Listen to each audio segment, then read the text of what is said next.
Picture this. It's 2 in the morning, your phone rings, and you get that stressful, sinking feeling news that a friend or loved one has just been arrested. Or, hey, maybe you find yourself in that terrifying position. Suddenly, you're face to face with the legal system, and almost immediately you hit a massive roadblock. You need to post bail. You're told you need to hand over hundreds or maybe even thousands of dollars just to get back home. It is an incredibly intimidating moment. But in the middle of all that panic, a super practical question usually gets completely overlooked. You hand over the cash, sure, but then what? Where does your money actually go when you post bail? Today, we're going to follow the money and map out exactly what happens to those funds the second they leave your hands. Welcome to The Explainer. I am so glad you're joining me today because we're going to take a really complex, highly stressful part of the legal process and completely demystify it. Look, the legal system can feel like a total maze, right? It's packed with heavy jargon and confusing rules. But our goal today is to break the bail system down step by step into plain, everyday language that absolutely anyone can understand. By the end of this explainer, you're going to have a crystal clear picture of exactly how this whole financial machine operates. Okay, let's dive into our roadmap for today. First, we'll cover what bail actually is. Second, cash versus bail bonds. Third, exactly where the money goes. And finally, the final court outcome.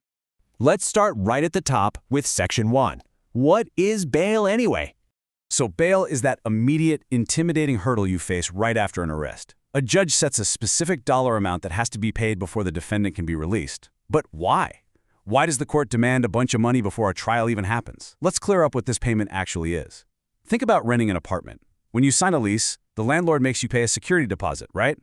It's a chunk of money they hold on to just to guarantee you'll take care of the place and actually follow the rules. Well, bail works exactly the same way. It's simply an amount of money set by a court to act as a security deposit. The court is basically offering you a deal. They're saying, hey, we'll let you go home, but we're holding onto this cash as a guarantee that you're actually going to show up for your scheduled hearings. It's not a punishment. It's really just a powerful financial incentive to make sure the defendant complies with the court and comes back for the legal proceedings. Moving right along to Section 2, cash versus bail bonds. Okay, so the court has set your security deposit. Now you enter what I kind of like to call the choose-your-own-adventure moment of the legal system. You or your family have to figure out exactly how you're going to pay this thing. This is where people get really confused, so let's break down the two main paths you can take. Your first option is paying the full bail amount yourself, directly to the court. This is called self-bailing.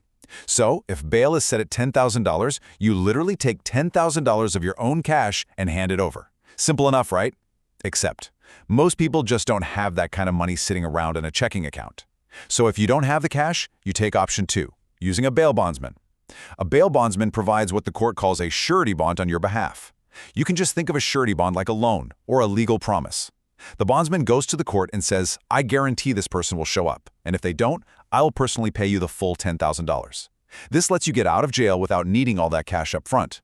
But, and this is a big but, the bondsman certainly doesn't do this out of the goodness of their heart. When you use a bondsman, it comes with a very specific price tag, usually 10%. In exchange for putting up that bond and taking on the very real risk that you might just run away, the bondsman charges a fee.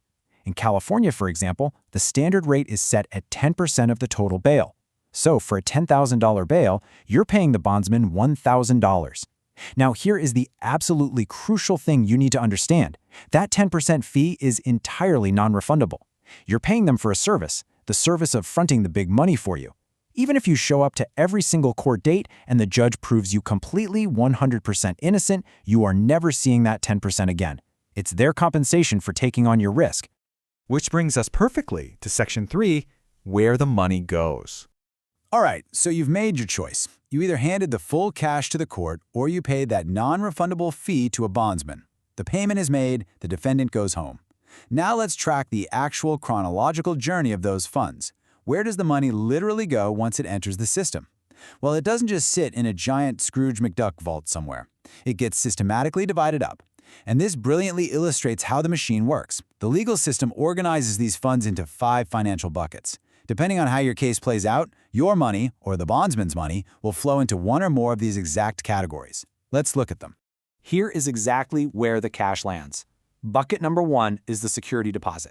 Like we talked about, the main job of the money is just to be held safely by the court to make sure you show up. It just sits there, waiting for you to do what you're supposed to do. Bucket number 2 covers court fees and administrative costs.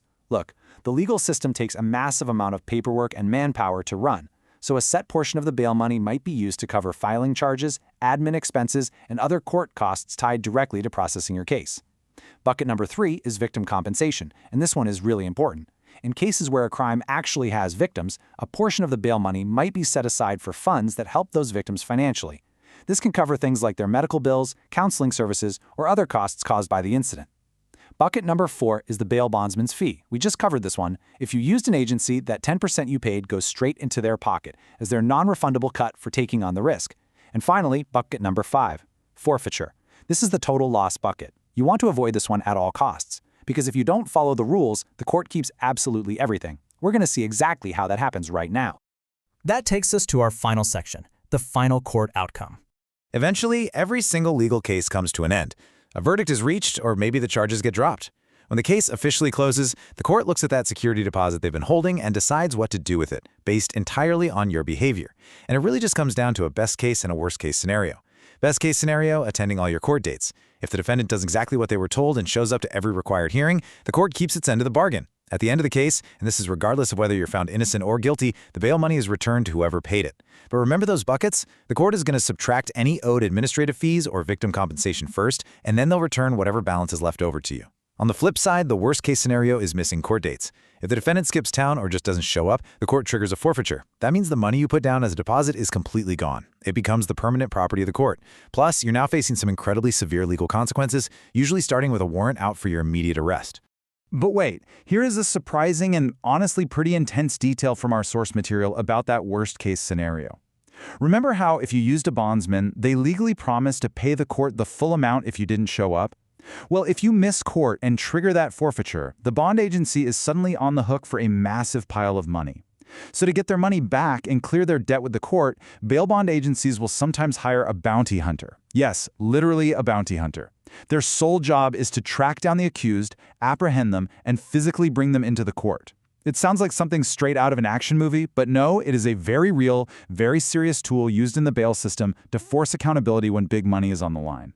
So there you have it. We've tracked the journey of bail money from that initial stressful moment of an arrest all the way to the final strike of the gavel. You now know what bail actually is. You know the crucial difference between paying cash out of pocket versus hiring a bondsman. You've seen the exact financial buckets your money flows into, and you know what happens to those funds when a case finally closes. The legal system can be seriously intimidating, but plain, simple knowledge is your absolute best defense against the panic. So now that you know exactly where the money goes and how this whole machine works, are you prepared to navigate the system? Thank you so much for joining me for this step-by-step breakdown, and I really hope this explainer has empowered you with the understanding you need. Catch you next time.